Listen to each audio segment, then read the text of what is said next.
ನಾರಿ ನಿನಗ್ಯಾರೆ ಸಾಟಿ ಜಗದಲ್ಲಿ, ಹೇ ನಾರಿ ನಿನಗ್ಯಾರೆ ಸಾಟಿ ಜಗದಲ್ಲಿ, ಅಪಾರ ಶಕ್ತಿ ನಿಂದು ದೇವತೆಯು ನೀನು. ತಾಯಾಗಿ ಸತಿಯಾಗಿ ಗೆಳತಿ ಸುತೆಯಾಗಿ ಅದೆಂತ ಪ್ರೀತಿ ನಿಂದು ಅದ್ಭುತವು ನೀನು. ಮನಸಾರೆ ಮನಸಾರೆ ನಿನಗೆ ಇದು ವಂದನೆ, ಮಾತಾಯೇ ಮಹತಾಯೇ ಲೋಕವೇ ನಿನ್ನ ಮನೆ. ಮನಸಾರೆ ಮನಸಾರೆ ನಿನಗೆ ಇದು ವಂದನೆ. ಒಂದು ಸಮಾಜ ಬದಲಾಗಬೇಕಾದರೆ ಅಲ್ಲಿನ ಹೆಣ್ಣು ಮಕ್ಕಳು ಜಾಗೃತರಾಗಬೇಕು, ಧ್ವನಿ ಇಲ್ಲದವರ ಧ್ವನಿಯಾಗಿ ನಿಲ್ಲಬೇಕು. ಅಂತಹದ್ದೇ ಒಂದು ಅದ್ಭುತ ಶಕ್ತಿಯಾಗಿ ರಾಯಚೂರು ಜಿಲ್ಲಾದ್ಯಂತ ರೈತರ, ಬಡವರ ಮತ್ತು ಶೋಷಿತರ ಪರವಾಗಿ ಹೋರಾಟದ ಕಿಚ್ಚು ಹಚ್ಚಿದ ಧೀಮಂತ ಮಹಿಳೆ ಇವತ್ತಿನ ನಮ್ಮ ಸ್ಫೂರ್ತಿ ಸಾಧಕಿ. ಮೂಲತಃ ಸುರಪುರ ತಾಲೂಕಿನವರಾದ ಇವರು ಬಾಲ್ಯದಿಂದಲೇ ಸಮಾಜ ಸೇವೆಯ ಉದಾತ್ತ ಚಿಂತನೆಗಳನ್ನು ರಕ್ತಗತ ಮಾಡಿಕೊಂಡವರು.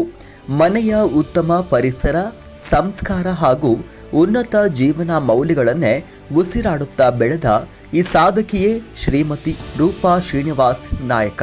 ಅನ್ಯಾಯ ಕಂಡರೆ ಸಿಡಿದೇಳುವ ಗುಣ, ನೊಂದವರ ಪರ ಮಿಡಿಯುವ ಅಂಬಲ ಇವರನ್ನು ಇವತ್ತು ರಾಯಚೂರು ಜಿಲ್ಲೆಯ ಹೆಸರಾಂತ ಮಹಿಳಾ ರೈತ ಹೋರಾಟಗಾರ್ತಿಯನ್ನಾಗಿ ಮಾಡಿದೆ.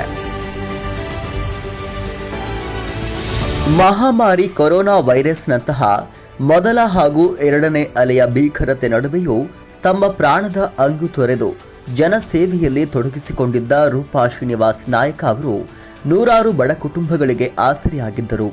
ರೂಪಾ ಶ್ರೀನಿವಾಸ್ ನಾಯಕ್ ಅವರ ಬದುಕು ಕೇವಲ ಹೋರಾಟಕ್ಕಷ್ಟೇ ಸೀಮಿತವಾಗಿಲ್ಲ.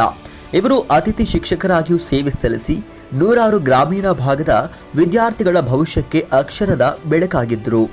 ಒಂದೆಡೆ ತರಗತಿಯಲ್ಲಿ ಜ್ಞಾನ ದಾಸೋಹ, ಮತ್ತೊಂದೆಡೆ ಬೀದಿಯಲ್ಲಿ ನಿಂತು ರೈತರ ಹಕ್ಕುಗಳಿಗಾಗಿ ಹೋರಾಟ.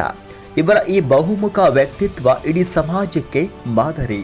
ಇದಲ್ಲದೆ 2024ರಲ್ಲಿ ಮಾಜಿ ಮುಖ್ಯಮಂತ್ರಿ ಹಾಗೂ ಬಿಜೆಪಿ ಕೇಂದ್ರ ಚುನಾವಣಾ ಸಮಿತಿ ಸದಸ್ಯರಾದ ಬಿಎಸ್ವೈ ಯಡಿಯೂರಪ್ಪ ಅವರ ಸಮ್ಮುಖದಲ್ಲಿ ಭಾರತೀಯ ಜನತಾ ಪಕ್ಷಕ್ಕೆ ಅಧಿಕೃತವಾಗಿ ಸೇರ್ಪಡೆಯಾಗಿ ಸೇವೆ ಸಲ್ಲಿಸಿದರು.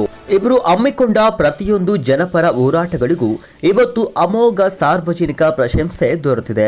ಇವರ ನಿಸ್ವಾರ್ಥ ಸೇವೆಯನ್ನ ಗುರುತಿಸಿ ಈಗಾಗಲೇ ನಾಡಿನ ಹಲವು ಪ್ರತಿಷ್ಠಿತ ಸಂಘ ಸಂಸ್ಥೆಗಳು ಸನ್ಮಾನಿಸಿ ಗೌರವಿಸಿವೆ. ಬಡವರ ಕಣ್ಣೀರನ್ನು ಒರೆಸುತ್ತಾ ಶೋಷಿತರ ಪರವಾಗಿ ಸದಾ ಜಾಗೃತರಾಗಿರುವ ಈ ಅದ್ಭುತ ಸಾಧಕಿಯನ್ನ ಗೌರವಿಸುವುದು ನಮ್ಮ ಹೆಮ್ಮೆ.